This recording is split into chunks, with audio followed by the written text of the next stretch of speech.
35 megawatt बिजली और 1,65,000 लोगों को ये बिजली ऑलमोस्ट बहुत ही यानी 1 रुपये या 1.5 रुपये की कास्ट पे पड़नी थी। 3 साल में ये प्रोजेक्ट बनना था। लेकिन इंटरेस्टिंग बात यह है कि कोई डैम नहीं, यानी विदाउट एनी डैम ये सारी फैसिलिटी आनी है।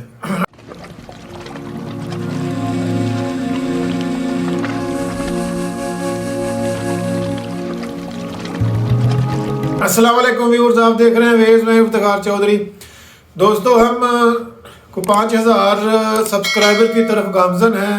अल्हम्दुलिल्लाह आप लोगों का तावन चल रहा है, तो लिहाजा आप दोस्त जल्द अज जल्द चैनल को सब्सक्राइब करें अगर आपने पहले नहीं किया, और बेल आइकन ज़रूर दबाया करें ताकि हर आने वाली वीडियो आपको टाइमली मिलती रहे। आज हम एक बड़ा ही इंटरेस्टिंग और state of the art hydro power project है जो प्लान है। अभी इस पे कंस्ट्रक्शन नहीं स्टार्ट हुई, ये रेडी टू कंस्ट्रक्ट है लेकिन अभी एग्जैक्टली स्टार्ट नहीं हुई। नाम है इसका हार्पो हाइड्रो पावर प्रोजेक्ट।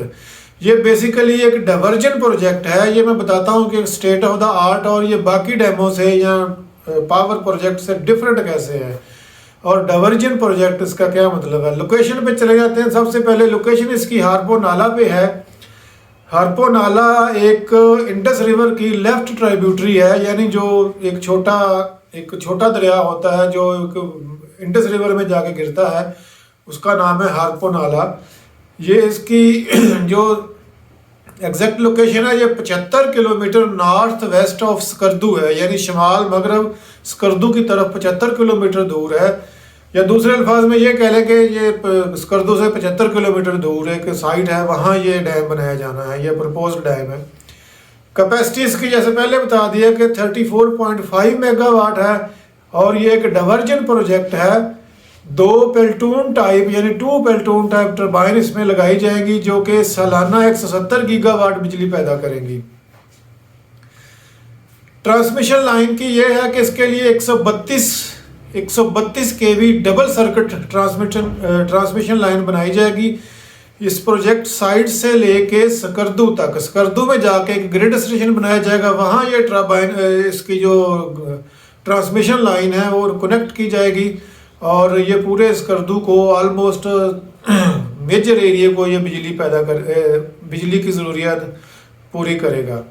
इस डैम की जो हेड रेस है 750 मीटर है।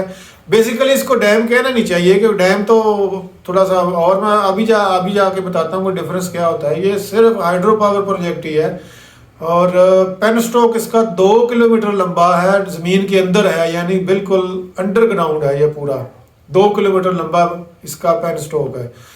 इसका जो डिस्चार्ज है वो है 5.8 क्यूसेक पर सेकंड, यानी जो स्पिलवे तो इसका होता नहीं है। ये डाइवर्जन प्रोजेक्ट है, इसका स्पिलवे नहीं है, लेकिन इसके बावजूद इसका 5.8 ये डिज़ाइन डिस्चार्ज है। ये भी आपको बताता हूँ कि इसका क्या मतलब है। स्पिलवे तो है नहीं, लेकिन ये नॉर्मली ये जो मेजरमेंट ली जाती है ये स्पिलवे के लिए ली जाती है। ये जो स्पिलवे का गेट होता है ना, जब उसको खोलते हैं तो वो जितना पानी पर सेकंड में गुजरता है तो उसकी ये पैमाइश होती है।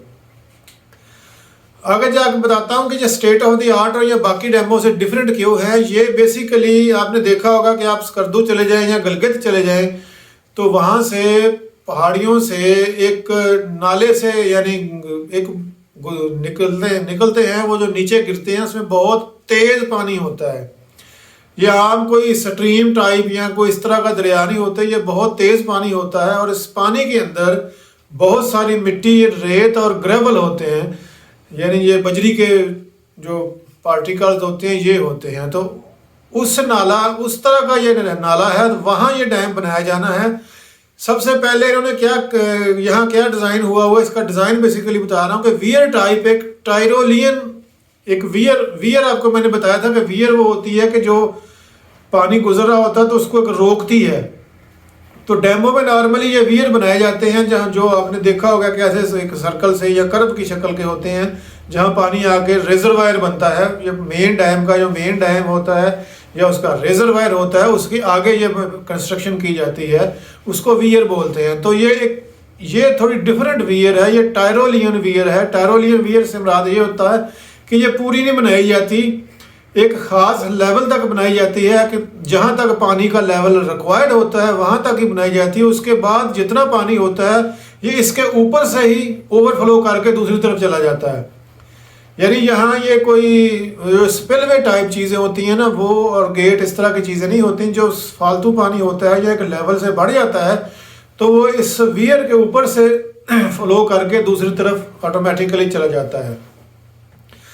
टायरोलियन वियर ये होता है कि जब पानी दूसरी तरफ गिर रहा होता है तो उसके साथ एक इस तरह की कंस्ट्रक्शन की जाती है कि जो पानी का जो मेन फ्लो है और उसके अंदर जो मिट्टी वगैरह या ग्रेवल वगैरह होते हैं वो आगे गुजर जाते हैं, और पानी जो स्पिल ये एक स्लोप सी बनाई होती है, बेसिकली वो स्टील का एक हाइड्रोलिक स्ट्रक्चर होता है, वो आम सीमेंट का नहीं होता, उसका स्टील का हाइड्रोलिक स्ट्रक्चर होता है, उसके नीचे डिसेंडर लगे होते हैं और उसका जितना पानी को चाहिए होता है उसके हिसाब से इसको डिज़ाइन किया जाता है। और वो पानी जो रिक्वायर्ड होता है उसमें जो सैंड भी नहीं होती और ग्रेवल भी नहीं होते, वो नीचे गिर जाता है और नीचे गिर के वो कहीं राइट या लेफ्ट की तरफ उन्होंने एक हेड रेस बनाई होती है, वहाँ से जाके टरबाइन की तरफ चला जाता है।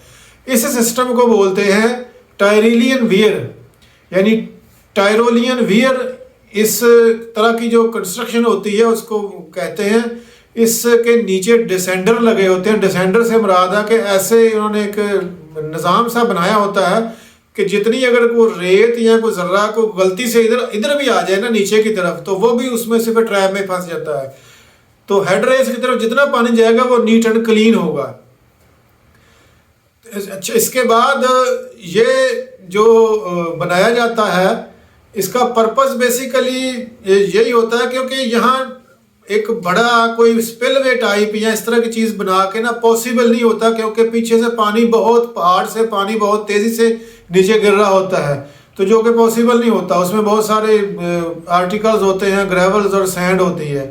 तो इस तरह के निज़ाम के लिए या इस तरह की जगह के लिए इस तरह का जो डैम होता है ये इसको डाइवर्जन प्रोजेक्ट कहते हैं, ये बनाए जाते हैं।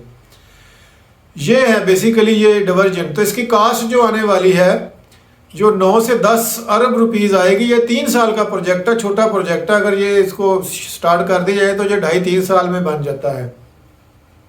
इसके साथ और भी इन्होंने बहुत सारी फैसिलिटी बनाई है। इसके 150 मीटर स्पैन का एक सस्पेंशन ब्रिज बनाना है जो कि इंडस रिवर को एक साइड से दूसरी साइड को कनेक्ट करता है, और साथ इन्होंने एक रोड बनाई है जो इसको असेस रोड कहते हैं, कि जो बाहर से डायरेक्ट इस प्रोजेक्ट की तरफ आ जाती है ताकि फ्यूचर में लोगों को परेशानी ना हो, जो इधर काम करने वाले होंगे इनको परेशानी ना हो। इस प्रोजेक्ट की जो फंडिंग है पूरी की पूरी वो जर्मन डेवलपमेंट बैंक ने करनी है। जो कंसल्टेंसी दी है ये एक Tractable and net naval consultant है, ये 2 कंपनियों का जॉइंट वेंचर है। ये पूरी कंसल्टेंसी इन लोगों के पास है।